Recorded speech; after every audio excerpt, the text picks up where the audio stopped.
Amazing day mga kakotse. This is Reynold Bio from Toyota Balintawak. Since marami yung nagre-request sa atin na i-vlog daw natin or i-feature ang mga videos natin. So, eto na po mga kakotse ang inyong request. Mag-uumpisa po tayo sa entry level or base model ng Vios natin.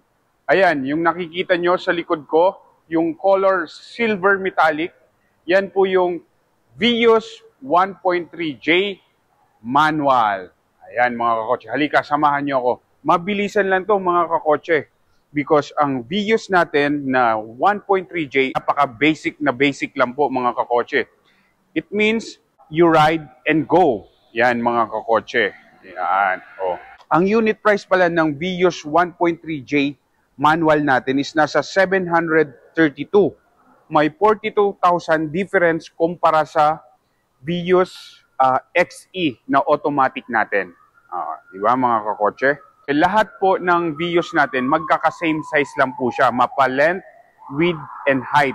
And then, obviously, lagi naman natin nakikita na sasakyan yung Vios. Seating capacity niya po is 5.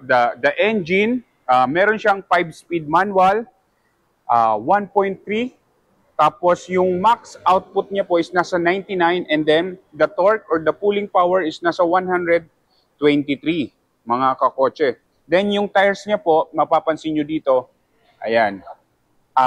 Yung size po ng tires niya is nasa 14, steel rim with hubcap or full cap po ang tawag nito mga kakotse. Ayan, ayan, plastic lang po yan. Tapos ito bakal. Dito, pag pumunta tayo dito sa harapan, wala lang siya fog lamps mga kakotse pero pwede naman po palagyan siya. Yeah. And then yung grill niya po is color black. Ayan. Mga kakotse. Tapos yung headlamps niya po is naka-bulb po siya mga kakotse. Ayan. 4 bulb. Ayan.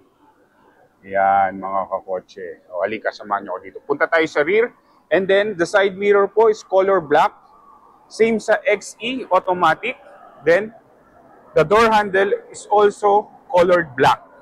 Yan. Kung gusto niyo lang naman magkakotse or gusto niyo ng mas convenient pag from point A to point B, and then gusto niyo ng manual, ito na po ang best car for you. Fuel efficient, sobrang tipid, and then alam niyo naman yung Vios natin super reliable. Talagang maaasahan. Pwedeng magtagal for how many years. And then kagandahan nito mga kakotse, meron na siyang back sonar. 2-eye back sonar. Yan. Tapos yung rear taillight niya, naka-bulb lang po ito mga kakotse. Yan. Di ba mga kakotse? And then, for the exterior, yung antenna po niya is naka-full type. While yung mga Vios XLE natin is naka-fin type po. Yan. Di ba mga kakotse? Yan. Ang nakikita nyo ay color silver metallic. Meron po kayong mga option dito. Meron tayong super white, black, and then alumina jade. Same sila sa XE. Yan. Pero papakita ko sa inyo kung ano yung pagkakaiba nila sa XE. Yan. Okay? Hindi po siya keyless entry, sinususian po siya. Wala po siya yung remote. Yan. Same lang din po sa XE. Yan.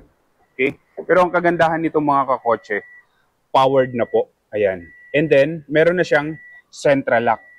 Hindi na yung di ganun mga kakotse, yung power steering na tinatawag. Yan. Tapos, meron din po siyang pampataas ng upuan. Di ba mga kakotse?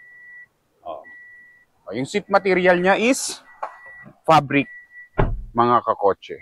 Yan. Basic na basic. Yan. Diba?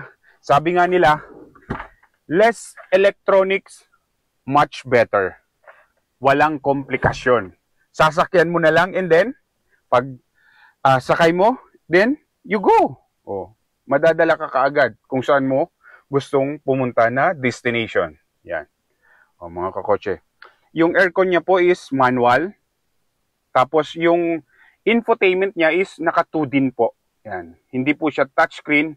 easy touch lang po yan, yung mga ganyan, mga controls na yan. Yan. Pero ang kagandahan nito mga kakotse, meron na siyang FM, AM, USB, auxiliary, and then kagandahan nito mga kakotse, may enjoy nyo na yung mga wireless natin.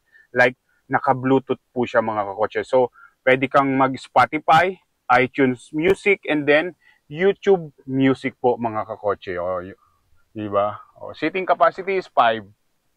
Yan. Ceiling natin, naka-color gray mga kakotse. O, diba? O, anong masasabi niyo mga kakotse? O, it's a 5-speed manual.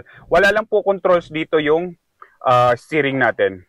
Unlike sa XE na automatic, meron po siyang controls. O, color black yung interior. O, diba? Yan. Sulit na to mga kakotse. Diba? Nasa 700 plus lang po. Yan. Kagandahan nito is hindi ka na mamamawis pag ibababa mo yung bintana. Hindi lang po powered yung outside rear view mirror. Kailangan mong ibaba yung bintana para i-manually adjust yung mga mirror natin. Yan. Kagandahan nito mga kakotse, kahit basic po siya, pero pagdating naman sa safety mga kakotse, hindi po siya tinipid. Meron siyang driver and front passenger airbags, and then meron din pong knee airbags yung driver, naka-vehicle stability control, naka-ABS, and then yung bago ngayon mga kakotse, even the manual, meron siyang hill start assist. Ang ibig po sabihin nun mga kakotse, halimbawa naka-incline yung sasakyan mo, hindi siya kusa or kaagad-agad na aatras. May ample seconds para po umatras. So, makakapagtimpla ka kaagad ng clutch mo. Yan. Diba? Hindi siya aatras kaagad mga kakotse pag naka-incline. Yan. Wala lang pong back camera or back monitor. Yan mga kakotse. Ayan. Sa tingin niyo mga kakotse, sulit na ba ito para sa pang everyday commute nyo? Kung gusto nyo naghahanap kayo ng manual, ito yung marirecommend ko sa inyo mga kakotse. So yun lang mga kakotse, maraming salamat. Hopefully yung mga nag-request ng videos natin is mapanood nila to. So maraming salamat po mga kakotse sa patuloy na pagsusuporta at sa panonood ng aking channel. So next vlog natin ay yung automatic naman nito mga kakotse. Yan. Yun, automatic, the best and practical vehicle. Pag may kaya mo naman siya na mag-add ng mga nasa 47 something, kumpara dito, mas maganda. If you're in the city or in Metro Manila, advice ko sa inyo is mag-automatic na lang kayo. Yan. Yun po yung abangan nyo po sa next vlog natin yung Vios XE CVT. So yun lang mga kakotse. Maraming salamat po ulit. Ingat and always drive safe. Bye!